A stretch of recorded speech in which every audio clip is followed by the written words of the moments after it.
a jugé de cette gestion de crise? Les commissions d'enquête parlementaire à l'Assemblée et au Sénat vont faire leur travail. Et la justice également, qui vient d'ouvrir une enquête préliminaire. Vous marchez sur les plates-bandes ? Pas du tout. Vous savez très très bien d'ailleurs qu'une commission d'enquête ne peut pas enquêter sur des affaires qui sont instruites par la justice. On s'en souvient avec l'affaire Benalla. Oui, je pense que l'affaire Benalla est restée gravée dans quelques mémoires, absolument. Simplement, moi, cette commission d'enquête, elle est nécessaire pour qu'on puisse tirer les leçons et qu'on soit plus fort. Mais je m'interroge, et je voudrais prendre vos auditeurs à témoin. Il faudra que ces commissions d'enquête, et notamment celle du Sénat, éclaircissent un point qui est très important.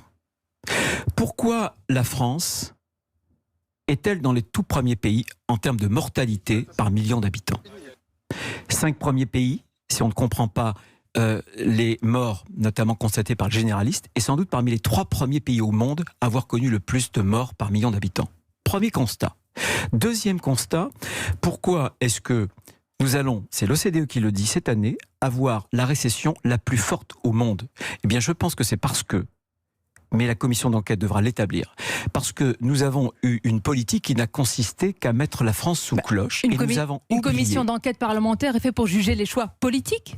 Bien sûr, et moi je pense que... Moi je ne suis pas du tout pour la judiciarisation des rapports sociaux. Vous voyez, on parlait de la communautarisation américaine, eh bien je ne suis pas plus pour la judiciarisation. Moi je demande que la décision politique puisse répondre aussi dans un cadre notamment de contrôle politique. Mais là, vous mettez en cause l'exécutif. Et d'ailleurs, je mets en cause, bien sûr, l'exécutif. Oui, mais vous faites une différence entre les deux têtes de l'exécutif, entre la gestion de crise Emmanuel Macron et celle d'Édouard Philippe. Mais vous savez très bien, vous qui êtes une observatrice très précise. Dans les sondages, les Français semblent conforter la gestion de crise du Premier ministre. Avec Emmanuel Macron, tout remonte à l'Élysée, vous le savez parfaitement. Simplement, il faudra qu'on éclaircisse. Moi, je pense, et je le dis depuis le départ, qu'il ne fallait pas se contenter de confiner, il fallait en même temps briser les reins de l'épidémie, casser les chaînes de contamination, et pour les casser, il fallait dès le début du confinement, tester beaucoup plus massivement, ensuite tracer et ensuite isoler. Il y avait des milliers d'hôtels qui étaient vides, et regardez, le Portugal et l'Allemagne,